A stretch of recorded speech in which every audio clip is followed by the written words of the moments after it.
T1 versus the Asia Pacific first seed CFO, also known as CTBC Flying Oyster, was the craziest series of MSIs so far. It honestly felt like a grand final instead of, day 3 of the playoffs. MSI 2025 was already heating up, but this series just sent it over the edge. It was an absolute banger of a series. Let's jump straight into it, because I'm already running out of adjectives at this point.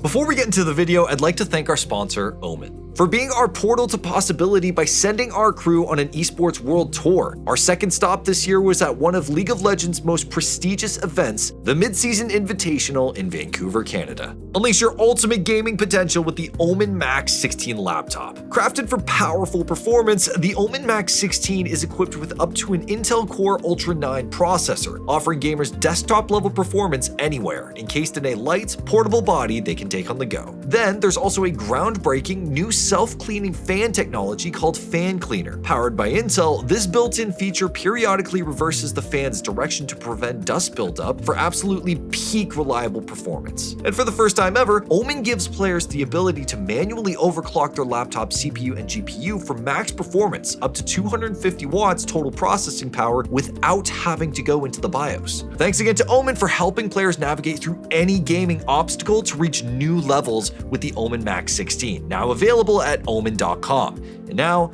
let's get back to our story. In Game 1, CFO held onto a slim lead during the early game, but skirmishes across the map ensured the gap never really widened. Doran's Aatrox pulled off a stunning 1v4 to not only survive the turret dive at 13 minutes, but take down Kaiwing in the process. Keria saved the absolute out of a mid-game fight, his 3-man Nico ult allowing T1 to take their second dragon of the game. In the meantime, Kaiwing going in, the ball damage coming in from Driver. It's Carry on the back line with the 3-man knock-up. So damn patient, and CFO are getting sent packing, retreating back to their side of the rift, but it might not be enough. Junja on the way out, Driver frontlining, trying to buy space for the rest of the team as T1 take the fight.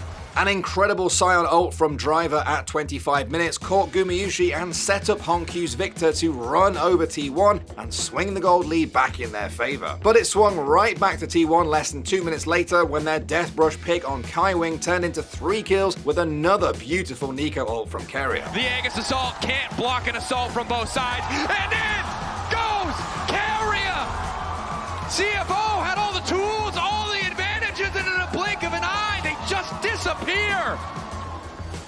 T1, a single moment of weakness, Kaiwing goes down. And from there, the game looked more in T1's hands. They turned a team fight at 34 minutes into a Baron, which they then used to end the game a few minutes later. Early deaths from Faker and Doran in Game 2 put CFO in the driver's seat early on, and an extended cleanup fight after what looked like a promising bot dive from T1 saw CFO's gold lead balloon to 1.5k before 10 minutes. T1 started to look desperate by the mid-game, taking bad trades and funneling gold into Honkyu's Aurora. Fight after fight, T1 would manage to take one of CFO down, only to lose, well, everything, after a clutch Vaiku from Junja stopped their escape. Junja on the way in, Realmorph, they need to get the hell out, Fallbreaker manages to catch him. Oh! In the midst of it, it's Junja Honku to follow!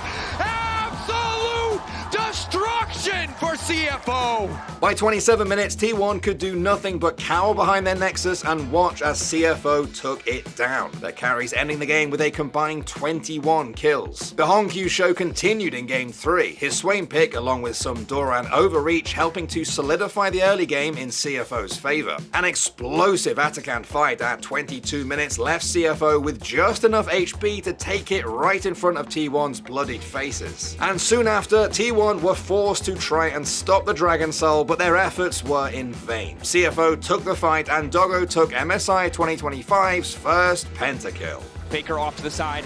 Faker with the flank. Is it going enough? Ulti's now coming out instantly into the back line, looking for a bit of follow-up. Owner still standing for repo, but he gets hit by the trap, and down he goes! The double kill! Domination! In Game 3 from CFO! It's Doggo's time to shine! The Penta is there! Doggo! In the face of the reigning world champions stands tall! CFO didn't let T1 breathe after that, carrying their momentum and Baron buff right into T1's base and putting them at series point against the current world champions. Game 4 didn't really kick off until 12 minutes in after a TP flank from Doran's Rumble cooked CFO alive in the Dragon fight, reminding us why this pick remains such high priority at this tournament. The Cassio, the potential to turn, initial hook, locked down onto Carrier, trying to start the fight, but Owner immediately starts as well. Ulti over the wall from Doran. It's Doran showing up in the clutch in the moment, finding the angle, as finally the curtain call comes out, but the curtains have already closed. It was a similar scene 6 minutes later, Doran roasting CFO for Gumayusi to run through them like meat on a skewer. Faker randomly inting on side lane in the 1v1 gifted Atakan to CFO and allowed them to claw back enough gold to finally win a dragon fight of their own. Faker is taking his corner ulti of his own, and it's rest off on the side lane. Honky living for a moment, but Owner wants to make the difference.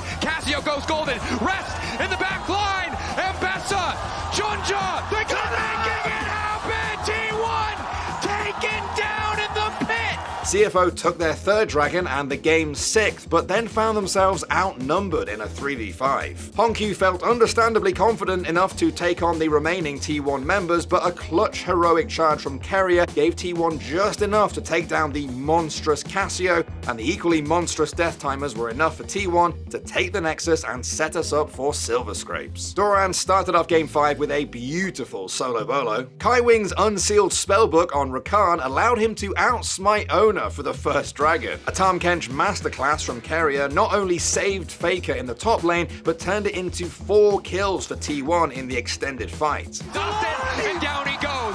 Carrier still standing as Doran is there right in time. It's a TP in, but it's too damn late. Honku wants something back, but Owner will not let him have it. T1, an incredible fight, and it's starting to feel like there's nothing left in game 5 for CFO. CFO did their best to contest T1 where they could, but the world champs refused to let go of their early lead, and unlike previous games in the series, never really gave their opponents a way back. And by 24 minutes, it was illegal for CFO to step into their own jungle. Faker will be found here by Rest. Has his own ornament now. 3 members of T1 waiting over the wall, and it was a trap. Baited beautifully all along, T1.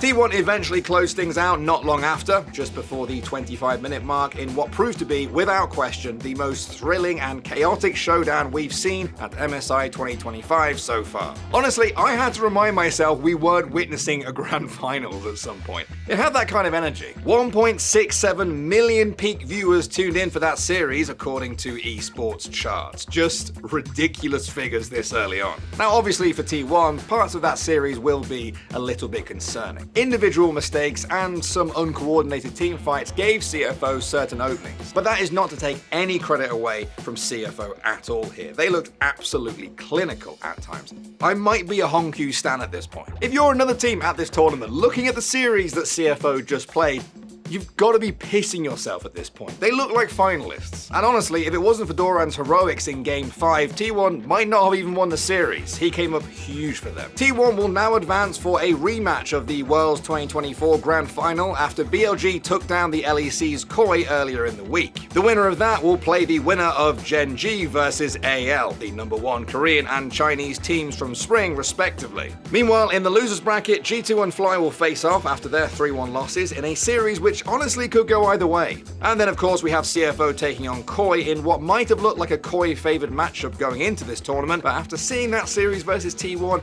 I think Koi might have a bit more of a mountain to climb. I honestly cannot believe that we're only on day 3 of the playoffs. This tournament just feels different. What's going on? Is it the fearless draft format? Is it the relentless best of 5 series? Is it the quality of the games? Is it just something in the water over in Vancouver? I'll let you know when I do. MSI 2025 will continue today and tomorrow, and by the end of the weekend, we'll be down to our last 4 teams. Who do you think it will be?